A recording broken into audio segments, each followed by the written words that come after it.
Film star Val Kilmer, who played Batman and Jim Morrison, as well as starring in Top Gun, has died at the age of 65. The life of Val Kilmer, the Hollywood legend who started movies from Top Gun to The Doors to Batman Forever, has passed away at 65.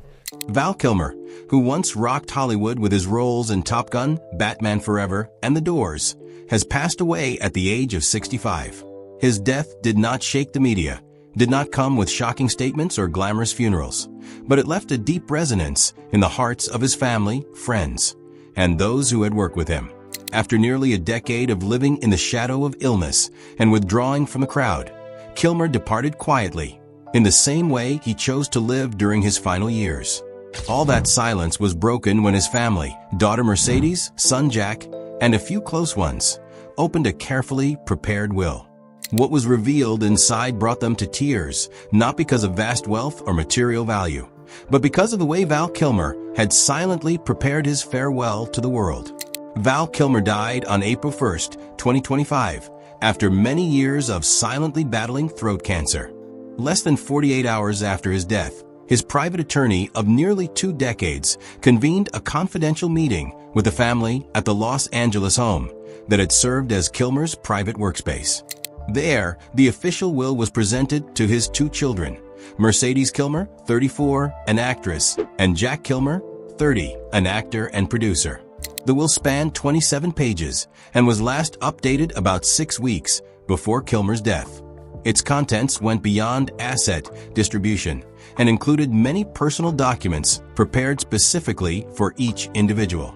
According to close sources, Kilmer had handwritten a letter for each child, accompanied by an encrypted hard drive containing self-recorded videos, in which he directly said goodbye, recalled past stories, early career days, and things he had never publicly shared. Each video was meticulously edited, with file names, recording dates, and clear titles, organized into folders by year. Mercedes received a handcrafted wooden box containing over 300 unpublished photos, from the sets of Top Gun, Batman Forever, to private moments in the kitchen in New Mexico. One special photo was framed, a picture of the father and daughter taken in the barren land behind a ranch, where he once wrote an unpublished screenplay titled Salt Sky. To Jack, Kilmer left the handwritten manuscript of an unfinished film script, marked for Jack, "If you're ready to tell your story." Along with it was a typed letter addressed to himself at the age of 30, read aloud by the lawyer during the will presentation. In the letter, Kilmer wrote, "If you're reading this, it means I'm gone. But everything you need to understand me is right here in every word, every silence." In terms of assets, Kilmer left an estimated value of between 10 to 25 million US, including film royalties, a small investment portfolio, and some real estate. Most of the assets were equally divided between Mercedes and Jack. Additionally, he allocated a specific fund to maintain the remaining 160-acre property in New Mexico, where he had lived in seclusion for nearly 15 years. In the will, he clearly wrote, "Keep this place if you need peace or want to write a story of your own without telling anyone." Notably, Kilmer dedicated part of his estate to nonprofit organizations, a fund supporting throat cancer research, and an arts training program for underprivileged children in the state of New Mexico. Previously, he had quietly sponsored a local theater class under an anonymous identity. This information was only confirmed after the will was made public. A close friend of Kilmer shared that the process of preparing the will was neither rushed nor procedural. He spent years curating photo folders, recording audio, rewriting recollections, and editing personal letters. Some video segments were re-recorded dozens of times to say it the right way, according to his former assistant. The attorney handling the will confirmed this was one of the most deeply personal estate distributions he had ever dealt with. Usually, what people leave behind is money. Val left behind unfinished conversations, lessons he didn't get to teach, and stories that only he could tell. In Kilmer's artistic life, controlling his image, content, and message was something he handled with great care. The will was no exception to that principle. Each part of the legacy was tied to a specific purpose, preserving memory, encouraging creativity, or easing the pain of loss. It was an intentional goodbye, not a sudden farewell. And that very thing is what made those left behind unable to hold back their tears. Let us now look back at the battle Val quietly endured for nearly a decade before reaching today's final chapter. The painful battle in silence. In 2014, Val Kilmer began to appear with an unusually gaunt look. His rapid weight loss and repeated refusals to give interviews sparked rumors about his health condition. For 3 years, Kilmer denied all information related to illness. He continued to appear in a few small projects and remained silent in front of the media. It was not until 2017, during a live audience session in Los Angeles, that he finally confirmed he was undergoing treatment for throat cancer. The disease had progressed quietly, forcing him to undergo rounds of chemotherapy, radiation therapy, and 2 tracheotomy surgeries. These medical interventions left him almost entirely unable to speak. His voice, once one of Kilmer's most powerful expressive tools, described by director Oliver Stone as musical like a classical instrument, had become hoarse, fragmented sounds, often needing assistive devices to communicate. Eating also became difficult. He had to rely on a feeding tube for a long period and experienced severe physical limitations. Kilmer did not widely share his condition. He chose to live privately, retreating to his home near the ranch in New Mexico. Most of his daily time was spent writing, painting, and rewatching old film clips. The personal videos he later left for his family were also filmed during this time, when his health had declined, but his mind remained clear and alert. In 2020, he released his memoir, I'm Your Huckleberry. In it, Kilmer for the first time described in detail his battle with cancer, psychological changes, the feeling of losing control over his body, and the prolonged sense of isolation. The book did not carry a tone of complaint, but rather recounted significant events with emotional distance, true to the lifestyle he had adopted since 2010. One of the most significant milestones in the final phase of his career was his surprising return in Top Gun: Maverick 2022. Initially, his comeback as Iceman, the role that had elevated Kilmer to A-list stardom, was kept completely under wraps. Later, Paramount confirmed that bringing Kilmer back was not a nostalgic gimmick, but a deliberate decision by both director Joseph Kosinski and lead actor Tom Cruise. Kilmer appeared in only one brief scene, speaking with Cruise in the role of Pete Maverick Mitchell. The scene was deeply moving, especially knowing that Kilmer's voice had been entirely recreated using artificial intelligence, with deep learning technology synthesizing it from old recordings, including hundreds of hours of interviews, films, and voiceovers. Behind the scenes, Tom Cruise had visited Kilmer's home several times to convince him to accept the role. Filming took less than a day, but according to the crew, no one left the set without feeling a heavy heart. The scene was not merely a cinematic reunion between 2 iconic characters, but a quiet nod between 2 men who had once stood at opposite ends of fame, now facing each other in mutual understanding. The brief return in Top Gun: Maverick marked Kilmer's final on-screen appearance. Afterward, he took on no further roles. Instead, he focused on personal projects. Several videos he recorded during this time, including messages to his children, inner monologues, and readings of his favorite passages, were kept private, never released. They only became known when included in the supplementary materials to his will. In a rare interview, Mercedes once said that the hardest time was not when she found out her father was sick, but when she could no longer hear his voice. From an actor who once lived by language, Val Kilmer spent nearly a decade forced to communicate through things without words: images, gestures, glances, and memories. But what made him most resilient was the strength he drew from his family, especially his 2 children, who always remained by his side, even when his voice could no longer be heard. The humble father behind the spotlight. Few people know that behind the image of a star who once portrayed Batman was a quiet father whose personal life remained completely separate from the glitz of his career. Kilmer married actress Joanne Whalley in 1988 after they met on the set of Willow. Their marriage lasted 8 years and ended in 1996. Despite the divorce, the 2 maintained a co-parenting relationship in raising their children: Mercedes Kilmer, born in 1991, and Jack Kilmer, born in 1995. After their separation, Wally primarily lived in the UK, while Kilmer resided in the US, but he never let the geographical distance affect his bond with his children. Although famous and media attractive, Kilmer chose to raise his children in complete privacy. He limited their exposure to the public, never used his name to pave the way for them in the entertainment industry, and did not appear with them at major events. For many years, rare photos of Kilmer with his children mostly came from candid shots or from the children's own social media accounts when they were adults. Kilmer's influence on his children was not only emotional, but also professional. Both Mercedes and Jack pursued performing arts, but without carrying the shadow of their father's fame. Jack Kilmer landed his first lead role in Palo Alto, 2013, and later appeared in various independent films. Mercedes starred in Pater 2020, one of the rare films she acted in alongside her father. In interviews, both have acknowledged Kilmer's profound influence, not in teaching the craft, but in shaping their attitude toward it, respecting the role, maintaining personal principles, and never compromising with superficial values. Mercedes once shared that her father never gave advice, as someone who knew better, only responding if asked.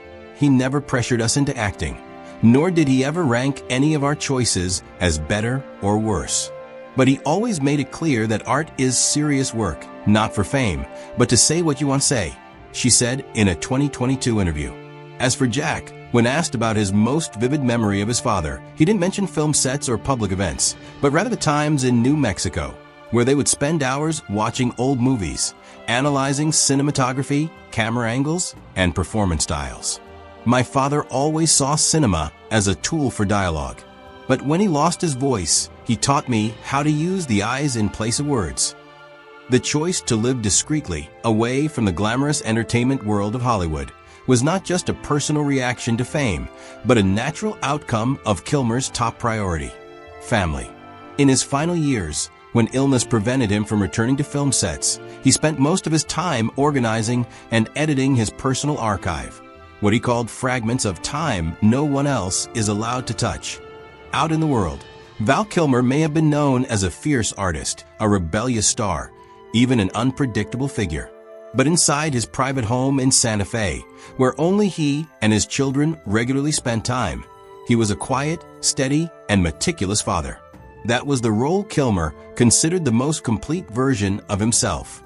And no one can deny, before becoming a father, he had once been a dazzling star, a phenomenon in cinematic history that remains unforgettable. The journey of a misfit in pursuit of fame. Val Kilmer rose to fame in the 1980s with a highly transformative acting style, often choosing difficult roles that required immersion and emotional depth. After his debut in Top Secret, 1984, he quickly gained attention with Real Genius, 1985, and broke through with his role as Tom Iceman Kazansky in Top Gun, 1986, the film that placed him among the brightest names in Hollywood at the time. Kilmer did not follow the typical path of a box office star.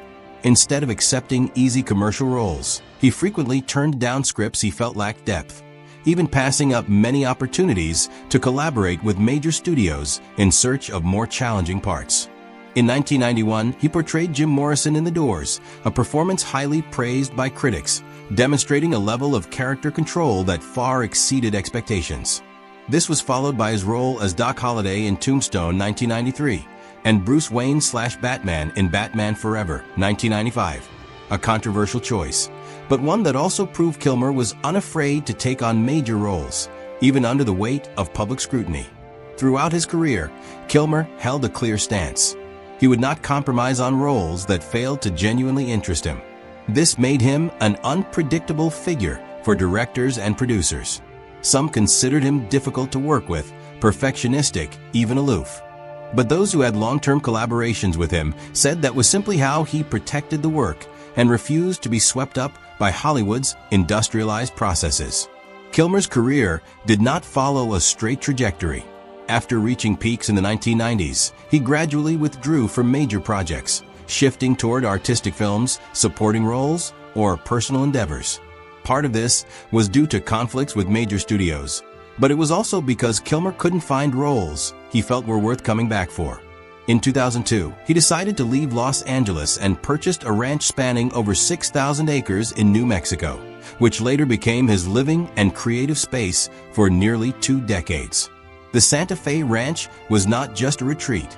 It was where Kilmer wrote screenplays, painted, composed poetry, took photographs, and hosted private artistic gatherings with close friends. In rare interviews, he once said that he didn't leave Hollywood, just moved to a place where pretending was no longer necessary. That choice seemed fitting for an artist constantly torn between creativity and market pressure. Kilmer never entirely disappeared. He made sporadic appearances in independent films and experimented with directing small projects, including Cinema Twain, a one-man play embodying Mark Twain, which he wrote and performed for years before adapting it into a film. All of these works bore a personal tone, unconcerned with market reception.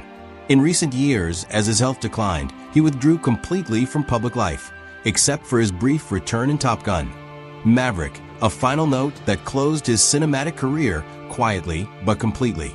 Val Kilmer's solitude was not the result of failure, but a deliberate choice. In an entertainment world driven by media campaigns and packed shooting schedules, he maintained a private space, deciding for himself when to appear and when to retreat. Though his career did not follow the conventional A-list model, Kilmer retained a unique position. An artist who defied categorization, belonged to no system, remained unforgettable whenever people spoke of truly distinctive performances in American cinema. He always preserved his true essence through it all. The immortal legacy of a legend. Those who had worked with Kilmer all shared the same impression. He lived by his own value system, no matter the cost. Director Oliver Stone, who collaborated with Kilmer on The Doors, remarked that he was the only one who never cared about the star ranking system. Tom Cruise also sent private condolences to the family, without announcing it publicly. In a single post, Cruise wrote, "Without Val, there would be no Iceman, and there would be no me as I am today." To the public, Val Kilmer was a complex figure. At times, he was one of the most sought-after stars. At others, he was considered distant from the mainstream and hard to approach. But looking back at his journey, the seemingly unrelated pieces gradually form a coherent portrait. A man who pursued art as a way of life, not as a strategy for fame. Kilmer's legacy does not lie in the number of awards or box office returns, but in the personal choices he made with unwavering consistency. From turning down major roles, living in isolation in New Mexico, to the way he faced illness without turning it into a media tool, every action reflected a persistent effort to retain control over his own life, something difficult to maintain in the entertainment industry. After the will was made public, more small details were revealed by the family. One of them was a brief handwritten note that Kilmer left in the drawer of his writing desk. On it was written, "If I have to leave, at least let me leave something behind so those who stay can still hear me." This note was not part of any legal document, nor addressed to anyone in particular, but after Mercedes read it, she chose to leave it untouched, right where he had placed it. To his children, Val Kilmer was not Batman, Iceman, or Jim Morrison. He was the father who edited every family video, selected each photo carefully, and hand-wrote notes on the back of them as a final form of communication. The quietness in how he prepared for his departure was seen by his family as the final, most complete act of care. He always put his family first, even in death. After nearly 40 years in the film industry and almost a decade battling illness, Val Kilmer left this world without creating a void in fame, but left behind a sense of peace in those who knew him beyond the screen. It is not a mourning for a fallen star, but a silent recognition of an artist who lived true to his beliefs until the very end. Kilmer once wrote in his memoir, "I'm not afraid of dying. I'm afraid of not living true to myself." Through all that he left behind, from roles, memoirs, personal videos, to the way he designed his own absence, it is clear that fear never came to pass. A farewell without noise, but profound enough to leave those who remain deep in thought. What are your thoughts on Val Kilmer's life and legacy? Leave us a comment below, and let us know what you think after watching this video. Don't forget to subscribe and turn on notifications to follow our latest content.